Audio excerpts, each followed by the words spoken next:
Hi and welcome to the Malat cookery channel. So today is just a quick update on our greenhouse and vegetable planter growing.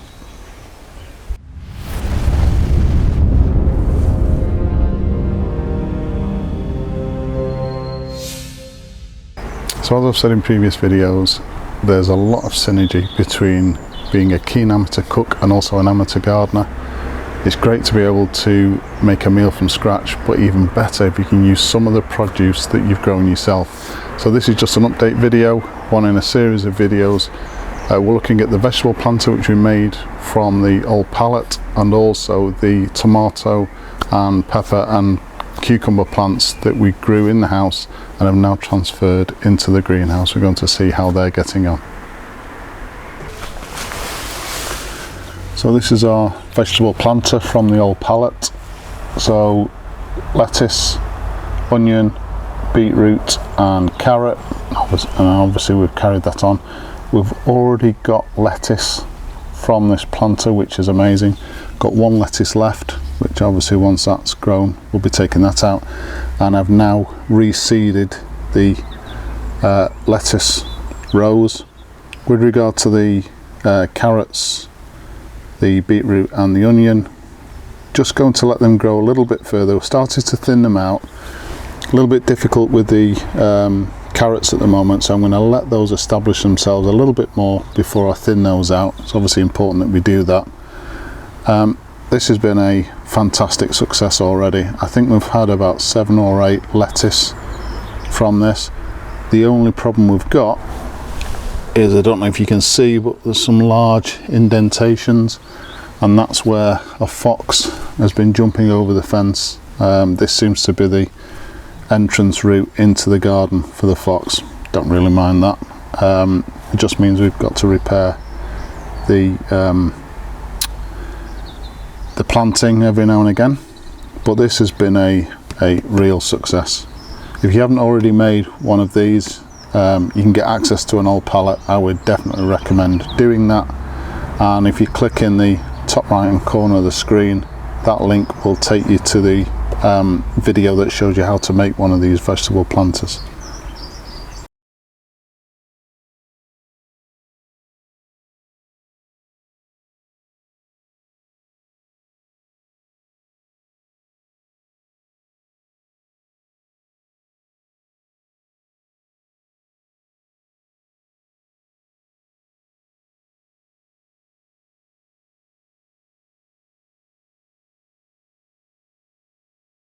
So into the greenhouse, a little bit of a mess at the moment. So these are the tomato plants we had on the windowsill in the house. They're coming on really well. Don't know if you can see the discoloration in those leaves there, but that was frost damage. So I was really worried that I'd planted these out into this cold greenhouse too quickly. We had a severe frost literally within a few days of planting these out. I thought we were going to lose all the plants, but we didn't. In fact, I don't think we lost a single plant. These are coming on really well.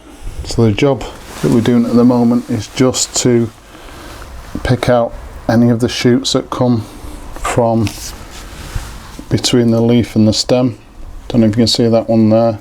We just really need to keep on top of that.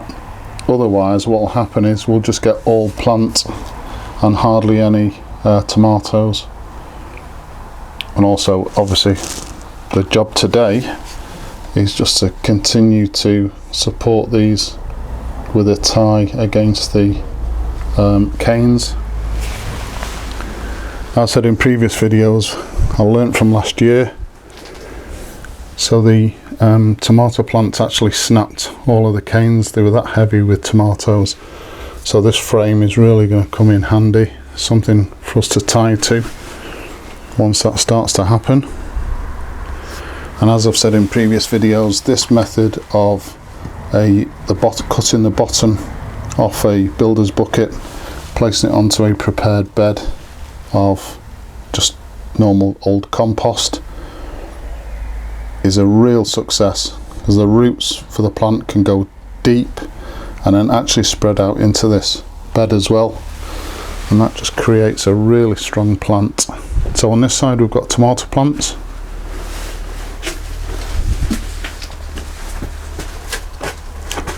We've got this orange tree which we grew from a pip.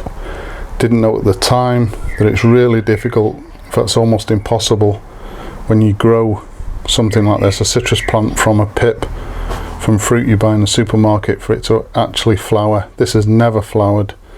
So what I've done is I've purchased another orange tree, and this one is from Lidl, and this one actually flowers and produces fruit. And I read on the internet, I mean, please put a comment in the description below if this is incorrect, or if you know a different method, that if you can place a citrus plant next to one that isn't flowering, that actually is flowering, then it somehow encourages the non-flowering plant to actually start flowering and producing fruit. Don't know if that's true, but we'll see. If nothing else, we've got a decent plant now. These are only, I think, about £5 each. So I bought a orange and a lemon. So that's what we're trying to do with that. We've got some peppers and also chilies, which we grew on the windowsill.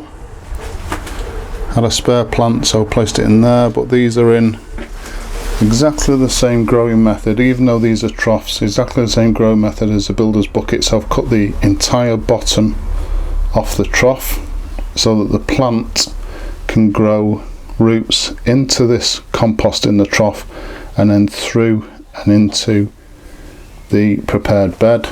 And already, I think this is the earliest we've ever had peppers on a plant, and the reason for that is I kept these on the windowsill in the house for probably about 2 to 3 weeks longer than I would normally do. Again, that just came from advice on the internet.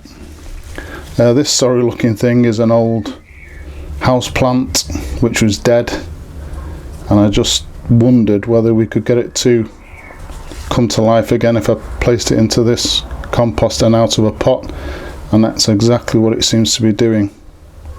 So if you've got a house plant that's looks like it's beyond repair, sometimes it's not.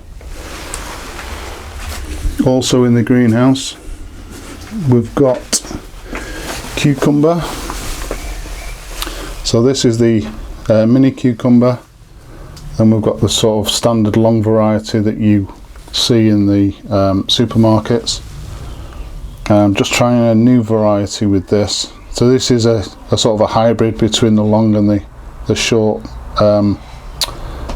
cucumbers. We'll see how that goes.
So there you go, a quick update on our vegetable growing. I can't wait to start doing recipe videos on the channel using the produce that we're growing this year.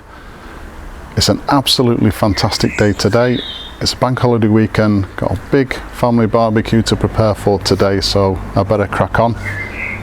Please subscribe to the channel, and as usual, if you've enjoyed this particular video, hit the like button. Thank you very much for watching.